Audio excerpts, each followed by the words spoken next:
Hi friends, welcome to Srinandini cooking channel. இன்றைக்கி Sunday தான். Sunday special என்னதுன்னு பார்த்தீங்கன்னா மீன் தான் இன்றைக்கி.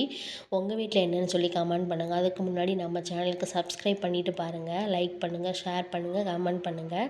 அடுத்து இன்றைக்கி மீன் குழம்பு தான் வைக்க போகிறோம். அது எப்படி பண்ணுறதுன்னு பார்க்கலாம். இப்போ ஒரு பாத்திரத்தை அடுப்பில் வச்சுக்கலாம். 2 ஸ்பூன் நல்லெண்ணெய் சேர்த்து, மீன் குழம்பு வந்து நல்லெண்ணெய் சேர்த்து பண்ணால் கொஞ்சம் நல்லாயிருக்கும்னு சொல்லுவாங்க. அதனால் கொஞ்சமாக நல்லெண்ணெய் 2 ஸ்பூன் நல்லெண்ணெய் போட்டிருக்கேன். போட்டுட்டு கொஞ்சமாக வெந்தயம், சீரகம், கடுகு, சோம்பு போட்டு அது நல்லா பொரிஞ்சதுக்கப்புறம் சின்ன வெங்காயம் ஒரு 10 சின்ன வெங்காயம் போட்டிருக்கேன். போட்டு கொஞ்சமாக கருவேப்பிலை, அதுக்கப்புறம் ஒரு 5 பல் பூண்டு, அதை போட்டு நல்லா வதக்கிக்கணும்.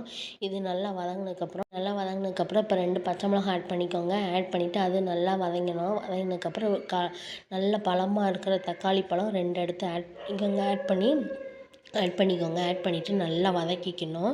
இது நல்லா வதங்கினதுக்கப்புறம் இது கூட இப்போ வந்து என்ன செஞ்சுக்கலாம், கொஞ்சமாக மஞ்சத்தூள் சேர்த்து நல்லா வதக்கினா கொஞ்சம் தக்காளி வந்து கொஞ்சம் சீக்கிரமாக வதங்கும்னு சொல்லுவாங்க. அதனால் கொஞ்சமாக மஞ்சத்தூள் சேர்த்துருக்கேன். சேர்த்துட்டு இப்போ ரெட் சில்லி பவுடரும் ஒரு 1/2 ஸ்பூன் சேர்த்துருக்கேன். நான் பச்சை மிளகா ஆல்ரெடி போட்டிருக்கேன், அதனால் காரமாக இருக்கும். அதனால் 2 பச்சை மிளகா போட்டிருக்கேன். ஒரு 1/2 ஸ்பூன் ரெட் சில்லி பவுட்ரு போட்டிருக்கேன். போட்டு 2 ஸ்பூன் தனியாத்தூள், அடுத்து குழம்பு மிளகாய்த்தூள் 2 ஸ்பூன் போட்டிருக்கேன். போட்டுட்டு கொஞ்சமாக உப்பு சேர்த்துருக்கேன். சேர்த்துட்டு இதை நல்லா வதக்கிக்கணும். நல்லா வதக்கிக்கிட்டு இப்போ வந்து புளி தண்ணி ஆட் பண்ணிக்கலாம். ஆட் பண்ணிவிட்டு இந்த புளியோட பச்சை வாசனை போகிற அளவுக்கு நல்லா ஒரு கொதி வரட்டும். கொதி வந்ததுக்கப்புறம் இப்போ தேங்காய் அரைச்சி வச்சுருக்கேன், அதை போட்டுக்கலாம். அதை போட்டு நல்லா கொதி வந்துருச்சு. கொதி வந்ததுக்கப்புறம் இப்போ மீனை ஆட் பண்ணிக்கலாம்.